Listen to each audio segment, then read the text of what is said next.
Good morning mga ka-OFW!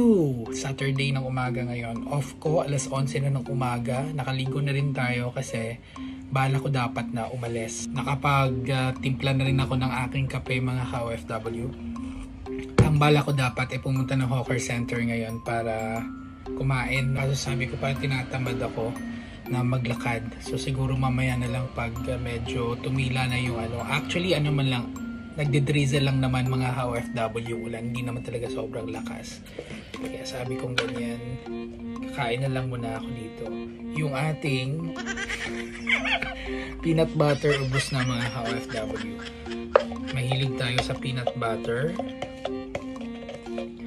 Ito yung ating parang comfort food ko mga OFW pag hindi tayo nakakakain ng lunch. Minsan pag off, tinapay lang tapos peanut butter.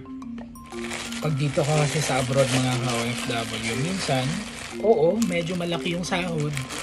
Mabibili mo yung mga gusto mong bilhin, makakain mo yung mga gusto mong kainin, pero darating din talaga ang time na minsan yung mga gusto mong kainin, hindi mo makakain kasi nga, gipit ka. Kagaya ako, pecha de peligro na.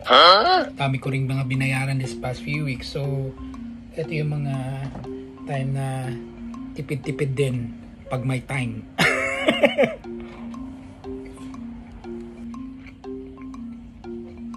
Kala kasi ng iba dyan sa atin, kapag abroad ka, sarap ng buhay mo dito sa ibang bansa. Hindi masarap ang buhay namin dito sa ibang bansa.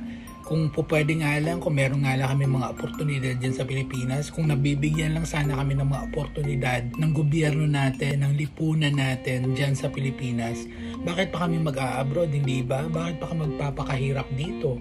Kung makakain naman namin yung mga gusto namin kainin dyan sa Pilipinas, kung mabibili naman namin yung mga gusto namin bilhin dyan sa Pilipinas, kung matutupad naman namin yung mga pangarap na dapat ay para sa aming mga pamilya dyan sa Pilipinas, bakit pa kami mag-a-abroad? So huwag niyong iisipin na yung mga ka-OFW natin dyan sa Pilipinas na masarap ang buhay namin dito sa abroad. Hindi po masarap ang buhay namin dito sa abroad. Tanungin niyo yung mga kamag-anak ninyo, yung nanay ninyo, yung tatay niyo, yung mga kapatid ninyo, mga tito, tita ninyo, yung mga kaibigan ninyo na nag-a-abroad. Tanungin niyo sila kung masarap ang buhay nila dyan sa abroad.